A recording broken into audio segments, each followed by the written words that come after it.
Hey guys, मेरा नाम आनंद है और आप देख रहे हैं कोडेटर। आज की इस वीडियो में हम बात करने वाले हैं सीबीएसई क्लास 12 के पाइथन के एक नए टॉपिक के बारे में। और ये है चैप्टर नंबर 5 जो है आपका डेटा फाइल हैंडलिंग। इसको शॉर्ट में हम क्या बोलते हैं, फाइल हैंडलिंग भी बोलते हैं। तो file handling examination point of view से एक बहुत ही ज्यादा इंपॉर्टेंट टॉपिक है। तो चलिए स्टार्ट करते हैं।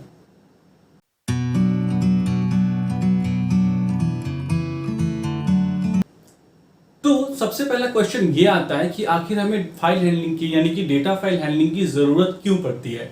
तो बड़े ध्यान से समझिएगा। देखिए, डेटा फाइल हैंडलिंग में क्या होता है कि अभी तक जो हमारे पास कंसेप्ट था वो क्या था कि हम प्रोग्राम लिखते हैं, राइट, और उस प्रोग्राम को हम क्या करते हैं, डायरेक्टली लिखने के बाद एग्जीक्यूट करते हैं। और जब हम प्रोग्राम को एग्जीक्यूट करते हैं तो उस समय जो है वो हमारा आउटपुट हमें मिलता है और हम उस आउटपुट को देखते हैं और सोचते हैं कि हाँ, हमारा प्रोग्राम सक्सेसफुली काम कर गया और हम सेटिस्फाई हो जाते हैं। बस हमारा यही काम होता है। अब क्या प्रॉब्लम है कि मान लीजिए कि मैंने जो आउटपुट अपना पाया था प्रोग्राम को रन करने के दरमियान, अगर मैं सपोज कीजिए आइडियली अपना क्लोज कर देता हूं और फिर इसको रीओपन करके देखना चाहता हूं कि क्या ये मेरा आउटपुट अभी तक स्टोर है, तो बिल्कुल नहीं। मतलब क्या है कि आपका जब प्रोग्राम आप लिखते हो और जब उसको एग्जीक्यूट करते हो और जो आउटपुट आता है वो सिर्फ टेम्पोररी होता है। टेम्पोररी का मतलब क्या हुआ कि जब तक आप उसे देख रहे हो तब तक दिखेगा। जैसे ही एक बार आपने आइडियली क्लोज कर दिया, ये आउटपुट आपका क्या हो जाता है, खत्म हो जाता है। तो आउटपुट खत्म होने का मतलब ये हुआ कि आपने जो कुछ भी प्रोग्राम में लिखा था उसका आउटपुट यानी कि जो भी उसका फाइनल आउटपुट आया वो खत्म हो गया। तो अगर मान लीजिए आप एक बैंक का सॉफ्टवेयर बना रहे हो, छोटा सा एग्जांपल मैं आपको दे रहा हूं, या आप बैंक का ही मान लो, चलो आप एक बैंक का सॉफ्टवेयर बना रहे हो, तो जो भी पैसे कोई डिपॉजिट करता है या कोई भी पैसे जो है कोई बंदा निकालता है, ठीक है, नहीं विड्रॉ करता है, तो क्या आज मतलब आपने जो भी वैल्यू उसमें डाला, सपोज किसी ने जो है 1000 रुपीज अपने अकाउंट में डिपॉजिट किए, तो क्या आपका प्रोग्राम जैसे ही टर्मिनेट होता है ये चीजें खत्म हो जाती है? नहीं, सारी की सारी चीजों को हम क्या करते हैं, स्टोर करके रखते हैं। मतलब हमारा प्रोग्राम चलता है और उस प्रोग्राम का जो आउटपुट होता है वो कहीं क्या होता है, स्टोर होता है।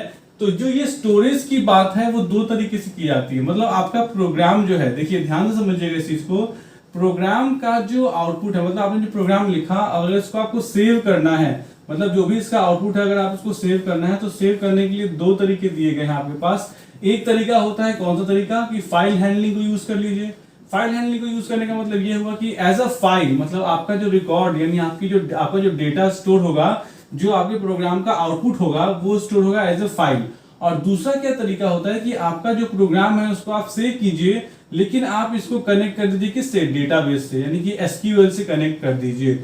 मतलब क्या हुआ, एक तरह से आपका डेटाबेस बनेगा एसक्यूएल में, या फिर जनरली बेसिकली आपके सिलेबस के हिसाब से माईएसक्यूएल दिया गया है, तो माईएसक्यूएल का में आप क्या करेंगे, एक टेबल बनाएंगे और इस प्रोग्राम के साथ इस टेबल को कनेक्ट कर देंगे और डेटा को क्या कर देंगे, स्टोर कर देंगे। तो दो तरीके होते हैं। अभी जो हम तरीका पढ़ने वाले हैं वो ये पढ़ने वाले हैं कि अगर हमें फाइल के फॉर्म में अपने डेटा को क्या करना हो, स्टोर करना हो। ये बिल्कुल वैसे ही जैसे एमएस वर्ड है, राइट। आप एमएस वर्ड खोलते हैं, एमएस वर्ड खोलने के बाद या नोटपैड ही मान लीजिए, नोटपैड को आप सबसे पहले ओपन करते हैं, फिर उसमें क्या करते हैं, कोई भी जो डेटा आपको लिखना होता है, जो भी टाइप करना होता है वो आप टाइप करते हैं, और टाइप करने के बाद फाइनली क्या करते हैं, उसको सेव करके बंद कर देते हैं। तो जब आप सेव करके बंद कर देते हैं, इसका मतलब आप कंफर्म है कि दोबारा आप जब इसको ओपन करेंगे तो आपने जो भी कुछ उसमें लिखा था वो आपको मिलेगा। बाद में आप उसमें और भी कुछ आगे लिख के फिर से सेव कर सकते हैं। मतलब क्या हुआ कि आपका फाइल बना के रख दिया गया, ताकि अगर आप कंप्यूटर बंद करके दोबारा भी ओपन करें तो वो क्या हो, आपका फाइल का कंटेंट जो है वो मौजूद रहे और आप बड़े आसानी से उस कंटेंट को एक्सेस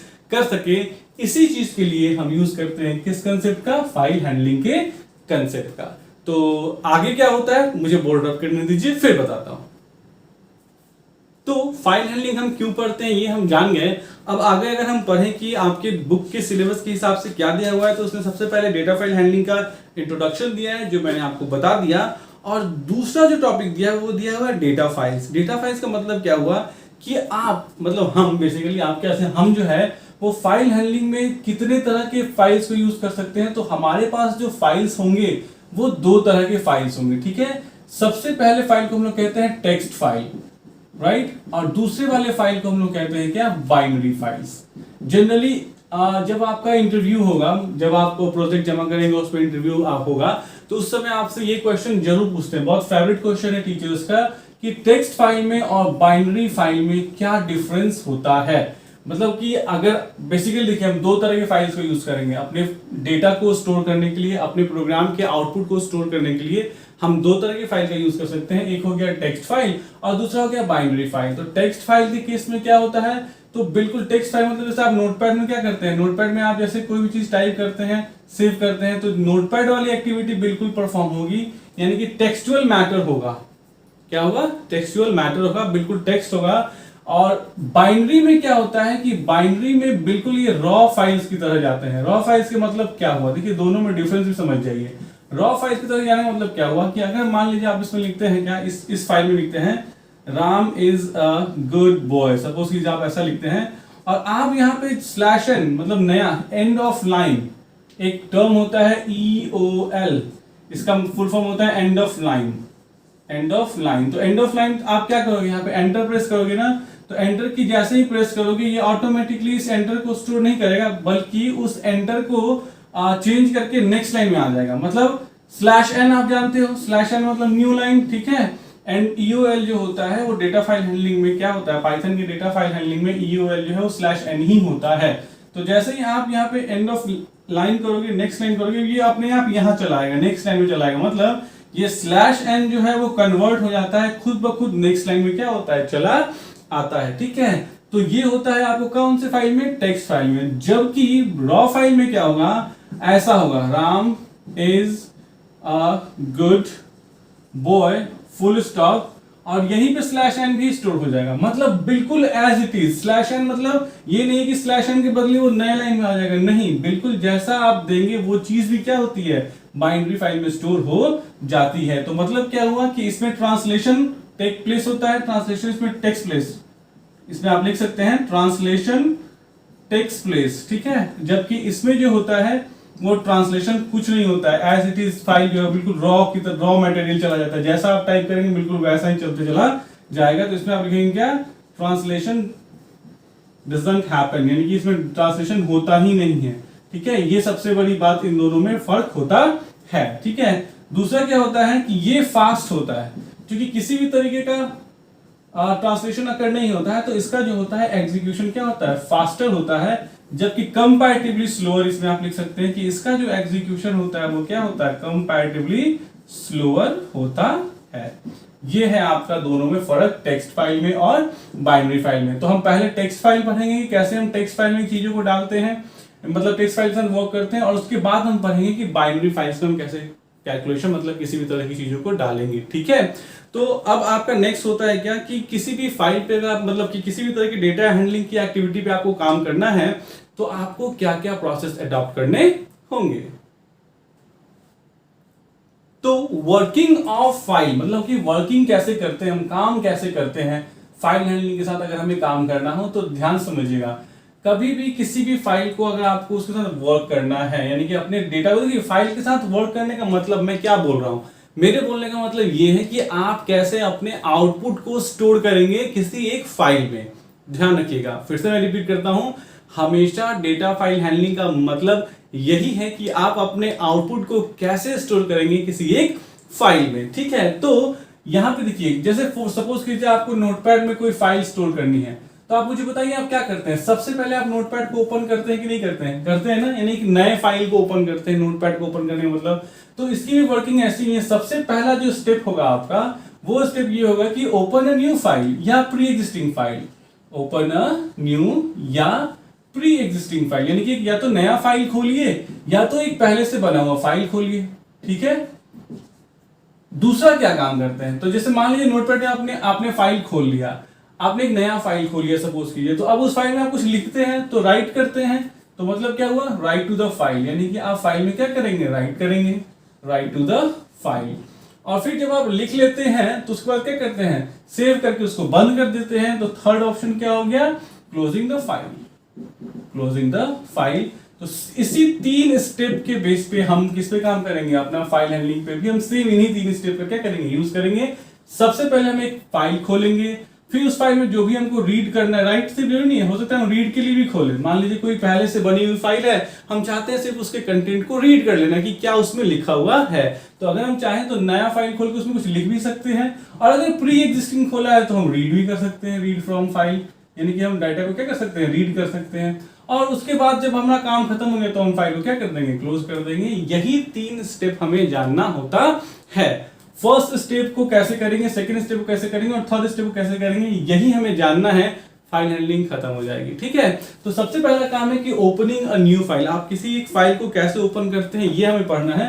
तो फर्स्ट टॉपिक है हमारा ओपनिंग अ न्यू फाइल।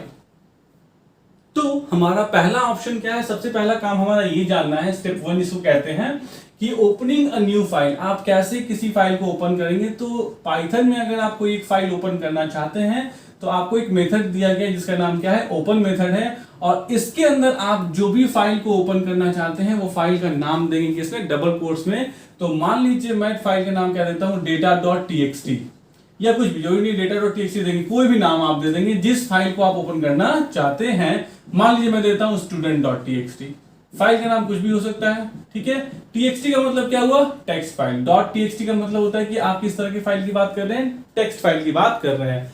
और जब आप इस ओपन मेथड को यूज करते हैं और किसी फाइल को एसोसिएट करते हैं तो इसको स्टोर करने के लिए एक फाइल ऑब्जेक्ट चाहिए होता है। तो मान लीजिए आप देते हैं क्या, FOBJ, यानी कि फाइल ऑब्जेक्ट। ठीक है, तो होगा क्या कि ये फाइल खुलेगी student.txt नाम की, मान लीजिए यहाँ स्टूडेंट नाम का एक फाइल खुल जाएगा। ठीक है, student.txt नाम की फाइल खुल जाएगी। ठीक है, ये फाइल मान लीजिए है, और इस फाइल का जो रेफरेंस है वो हमारा जो है ऑब्जेक्ट एक ले लेगा FOBJ, और जो भी अब हम काम करेंगे, चाहे इस फाइल से कुछ रीड करने का काम हो, चाहे इस फाइल में कुछ राइट करने का काम हो, हम इसी FOBJ के रेफरेंस से क्या करेंगे, परफॉर्म करेंगे। तो ये है मेरा पहला तरीका। अगर मुझे किसी फाइल को ओपन करना है, मैं लिखूंगा ओपन मेथड, फिर यहाँ दूंगा फाइल का नाम डबल कोट्स में, और यहाँ क्या करूंगा, आपको OBJ में इसको क्या कर लूंगा, स्टोर कर लूंगा। ये है आपको फर्स्ट वे किसी भी फाइल को ओपन करने का। सेकेंड वे क्या करता है, सेकेंड वे में एक चीज एडिशनल देता है, वो क्या है, मान लीजिए file object FOBJ equal to, तरीका बिल्कुल वही रहेगा, हमेशा आपको ओपन मेथड को ही यूज करना है। फाइल का नाम में बिल्कुल आप वैसे ही देंगे, जैसे मान लीजिए आपको इस बार भी स्टूडेंट पे ही काम करना है तो आप देंगे student.txt, और यहाँ कॉमा देके एक होता है file opening mode. File opening mode का मतलब क्या होता है कि आप किस मोड में फाइल को ओपन करना चाहते हैं। जैसे यहां पे मैं डबल कोट्स में देता हूं R, इसका मतलब क्या हुआ कि आप जो फाइल को ओपन करना चाहते हैं वो R का मतलब होता है रीड मोड में। रीड मोड का मतलब क्या होता है कि आप सिर्फ और सिर्फ अपने फाइल में जो भी कुछ लिखा हुआ है पहले से उसको रीड करने के लिए आप इस फाइल को क्या कर रहे हैं, ओपन कर रहे हैं। तो मतलब सिर्फ आप जब इस फाइल को ओपन करेंगे तो इसमें से सिर्फ डेटा को रीड करने का ही आपके पास परमिशन होगा और कुछ करने का परमिशन नहीं होगा।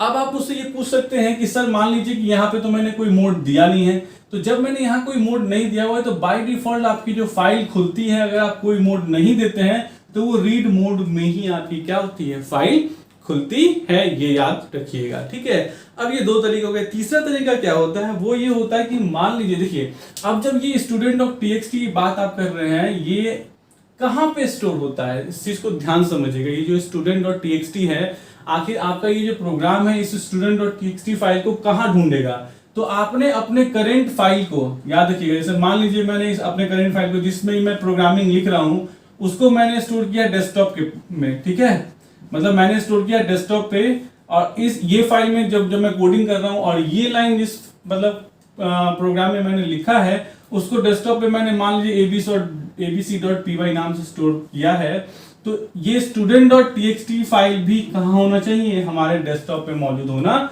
चाहिए। इसका मतलब क्या हुआ कि हम अपने फाइल को जहां स्टोर करते हैं वहीं पे वो फाइल एग्जिस्ट करनी चाहिए जिसे हम ओपन करना चाहते हैं, सेम वहीं पे जगह पे। अब क्वेश्चन ये कि मान लीजिए ऐसा कुछ नहीं है, मतलब कि आपने अपने करंट फाइल को जो स्टोर किया abc.py को उसको डेस्कटॉप पे तो कर लिया है, लेकिन आपको जिस फाइल पे काम करना है वो फाइल D ड्राइव में है, E ड्राइव में है, F ड्राइव में है। तो आप क्या कर सकते हैं, आप एड्रेस देके भी, किसी फाइल का एड्रेस देके भी क्या कर सकते हैं, उस फाइल को ओपन कर सकते हैं। वो होता है थर्ड। वो क्या लिखेंगे, फिर से आप वही लिखेंगे FOBJ इक्वल टू ओपन, और यहां पे डबल कोट्स में आप उसका फुल पाथ दे देंगे, मतलब पूरा पाथ कि वो कहां पे मौजूद है। ठीक है, जैसे मान लीजिए मैं कहता हूं क्या कि डी ड्राइव के अंदर, ठीक है, माई फाइल्स के अंदर, ठीक है, मान लीजिए मैं देता हूं कि student.txt, student.txt, ये डबल कोट्स बंद हो गया, कॉमा, मान लीजिए मैं W मोड देता हूं, एक नया मोड आपको बताता हूं। तो यहां देखिए डी ड्राइव के अंदर माई फाइल्स के अंदर student.txt, यहां पे आप एक चीज नोट करिए, मैंने यहां डबल स्लैश दिया है, जबकि यूजुअली एड्रेस में क्या होता है, एक ही स्लैश होता है। डबल स्लैश का मतलब क्या होता है, इसका मतलब ये होता है कि कोई ट्रांसलेशन नहीं होगा। मतलब क्या हुआ, मान लीजिए यहां गलती से एन होता, यहां जहां एम है वहां स्लैश क्या होता है, एन होता, तो ये स्लैश एन न्यू लाइन के लिए हो जाता और ये कुछ गड़बड़ी दे देती। इसीलिए हम यहाँ किसका कंसेप्ट यूज करते हैं, डबल स्लैश का यूज करते हैं कंसेप्ट। ठीक है, और हमने यहाँ राइट डब्ल्यू मोड किया, तो डब्ल्यू मोड का मतलब होता है कि आप जो है अपने फाइल को राइट मोड में, मतलब राइटिंग के लिए कुछ क्या करना चाहते हैं, ओपन करना चाहते हैं। इसका मतलब ये हुआ, आर का मतलब इस फाइल में से सिर्फ आप कोई कंटेंट रीड कर सकते हैं, डब्ल्यू का मतलब इसमें आप कोई भी कंटेंट राइट कर सकते हैं, मतलब इसमें कोई भी चीज आप स्टोर कर सकते हैं। उस वक्त जब आप इसको राइट मोड में खोलते हैं आप रीडिंग नहीं कर सकते, मतलब इसमें क्या लिखा है वो आप पढ़ नहीं सकते हैं। इसका मतलब आपको पहले से बिल्कुल जस्टिफाई करके खुद को चलना पड़ेगा कि आप अपनी फाइल को जो ओपन कर रहे हैं वो उसमें से डेटा को रीड करने के लिए कर रहे हैं या डेटा को उसमें डालने के लिए यानी कि राइट करने के लिए कर रहे हैं। ठीक है, तो ये है आपको बहुत सारे तरीके जिससे आप क्या कर सकते हैं, अपने फाइल के को क्या कर सकते हैं, ओपन कर सकते हैं।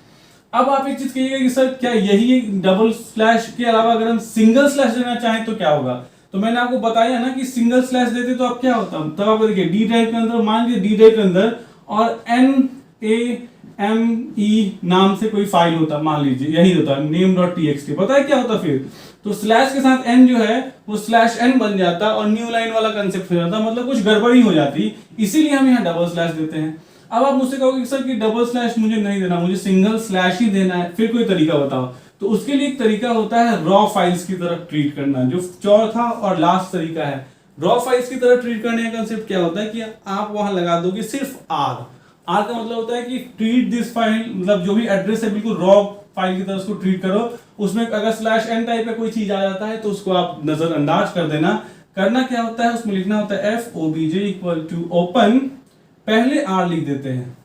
आर का मतलब treat it as a raw address, बिल्कुल ऐसे ही एड्रेस आपको जाना है और फिर आप अपना एड्रेस डाल दीजिए डी ड्राइव के अंदर, माई फाइल्स के अंदर student.txt नाम की फाइल आपको मिलेगी और इसको W मोड में यानी कि राइट मोड में ओपन कर दीजिए। तो अगर आप सिंगल स्लैश देना चाहते हैं तो आपको पहले ही बताना पड़ेगा कि आप इसे एज ए रॉ एड्रेस की तरह क्या कर रहे हैं, यूज कर रहे हैं। तो यही है आपका कंसेप्ट कि आप कैसे अपने किसी फाइल को क्या करेंगे, ओपन करेंगे। तो इस स्टेप से क्या होगा, आपका फाइल तैयार हो गया, ओपन हो गया, लेकिन अभी ना ही आपने उसमें कुछ डाला है, मतलब रीड किया है, ना ही कुछ राइट किया है। ठीक है, तो अब रीड और राइट की फंक्शनैलिटी कैसे परफॉर्म करेंगे और ये मोड्स के बारे में और क्या जानकारी आपको मिलती है। तो अगला आपका जो टॉपिक है अकॉर्डिंग टू योर बुक वो ये है कि डिफरेंट फाइल एक्सेस मोड्स क्या होते हैं, मतलब हम इनके बारे में पढ़ने जा रहे हैं, RW के बारे में कि क्या और भी मोड्स हैं। तो चलिए यहीं पे पढ़ लेते हैं, क्यों हम ज्यादा टाइम वेस्ट करें और क्यों हम ज्यादा जो है उस पर ध्यान दें।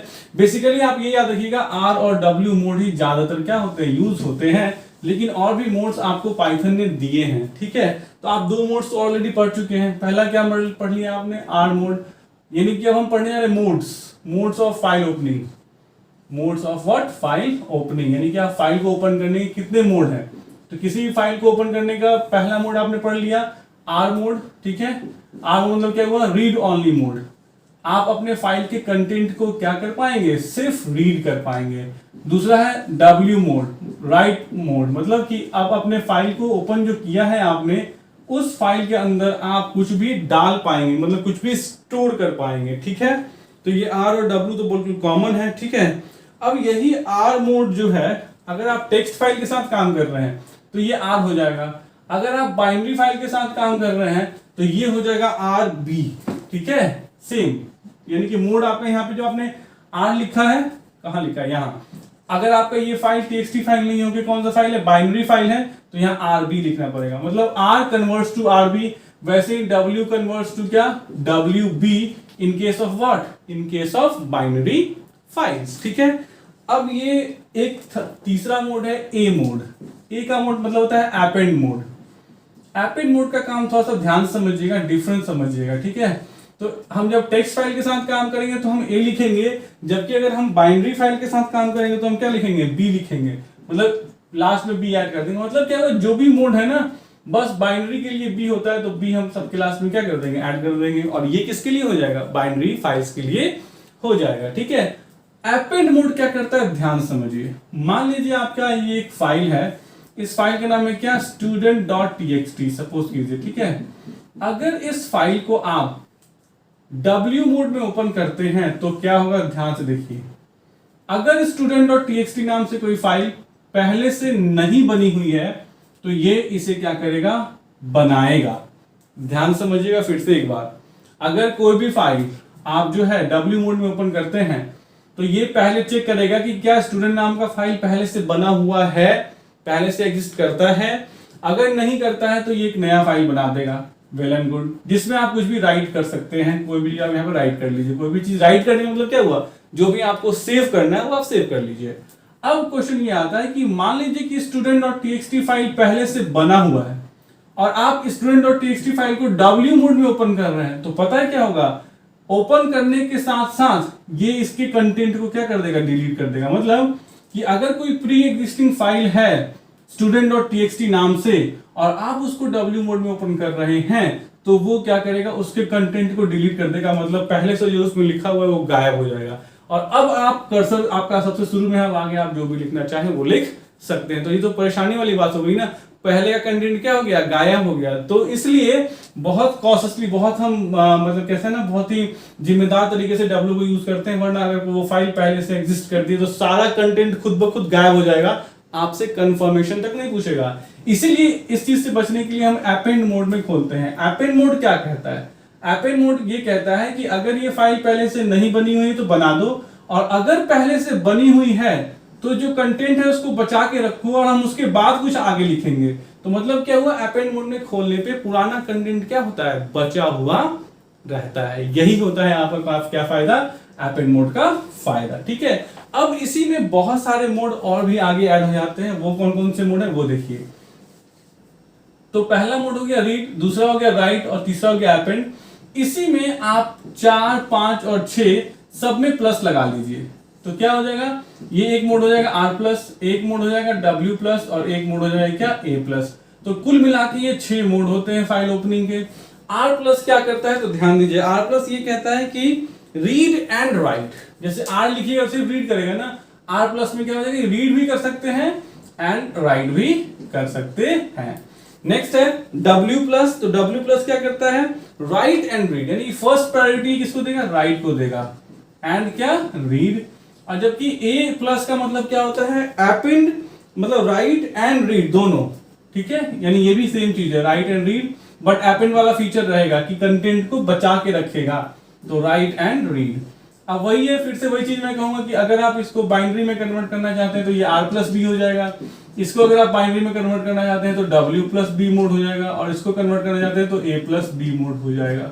यानी कि मतलब क्या हुआ, इन सबके साथ बस लास्ट में B को क्या कर दीजिए, आप ऐड कर दीजिए, तो ये कन्वर्ट हो जाते हैं किसमें, बाइनरी मोड में। तो आई होप आपको ये फाइल ओपनिंग मोड समझ में आ गए होंगे। और एक बहुत ही लास्ट टॉपिक बचता है, ये तो हमने देख लिया कि कैसे हम फाइल को ओपन करते हैं फर्स्ट। ठीक है, अब दूसरा होता है कि फाइल को ओपन करने के साथ साथ हमने उसका मोड भी डिसाइड कर लिया, जैसे यहाँ रीड मोड में खोला, यहाँ पे हमने राइट मोड में खोला। ठीक है, और उसके खोलने के बाद यानी फाइल जब ओपन हो जाता है तो उसके अंदर बहुत सारी फंक्शनैलिटीज को क्या करते हैं, परफॉर्म करते हैं, जो बहुत बड़ी चीज है, इसीलिए उसके लिए एक अलग वीडियो बनेगी। तो सेकंड जो होता है ऑप्शन, सेकंड जो काम होता है वो क्या होता है, फंक्शनैलिटी को परफॉर्म करना, कि भैया आपकी फाइल तो खुल गई, फंक्शनैलिटी परफॉर्म कीजिए। तो ये बहुत बड़ा टॉपिक है, इसको हम नेक्स्ट वीडियो में करेंगे। थर्ड है क्लोजिंग द फाइल, यानी कि अगर आप फाइल को क्या करना चाहते हैं, क्लोज करना चाहते हैं। आपने कोई फाइल ओपन किया है तो उसको ऑब्वियस सी बात है क्लोज भी करेंगे ना, तो क्लोज करने के लिए हम क्लोज मेथड को यूज करते हैं। जैसे ओपन करने के लिए ओपन मेथड होता है, वैसे ही क्लोज करने के लिए क्या होता है, क्लोज मेथड होता है। करना कुछ नहीं होता है, जिस ऑब्जेक्ट से आपने खोला है, जैसे मान लीजिए FOBJ फाइल मतलब ऑब्जेक्ट का यूज करके आपने इस फाइल को आपने ओपन किया है, तो इसी को ऑब्जेक्ट को यूज कीजिएगा FOBJ और डॉट क्या कर दीजिएगा क्लोज। तो इसका मतलब क्या हुआ कि आप जो है अपने फाइल को क्या करना चाहते हैं, बंद कर देना चाहते हैं। ये एक फंक्शन है इसलिए ओपन ब्रैकेट और क्लोज ब्रैकेट होगा। तो ये है मतलब कोई भी ऑब्जेक्ट, जैसे मान लीजिए यहाँ पे भी आपने FOBJ लिया है, यहाँ पे मान लीजिए FOBJ नहीं लेते आप XYZ लेते, तो मतलब इस फाइल को जब आपने ओपन किया है student.txt को, उसका ऑब्जेक्ट क्या XYZ है, तो इसको जब आप क्लोज करेंगे तो क्या हो जाएगा XYZ डॉट किसको यूज कीजिएगा क्लोज को। तो ये है एक पूरा कंसेप्ट कि कैसे आप किसी फाइल को ओपन करते हैं, किस किस मोड में ओपन करते हैं और कैसे आप उस फाइल को क्या कर सकते हैं क्लोज करते हैं। तो ये हमने आज इन सारी चीजों को पढ़ लिया। नेक्स्ट वीडियो में हम ये पढ़ेंगे कि फाइल को ओपन करने के बाद अगर हमें उसमें से डेटा को रीड करना है या उसमें हमें डेटा को डालना है तो वो हम कैसे परफॉर्म करेंगे। तो आई होप आपको ये वीडियो, ये एक्सप्लेनेशन पसंद आई होगी। अगर आई है तो प्लीज लाइक, सब्सक्राइब और शेयर कीजिए। Thanks for watching the video. Thanks.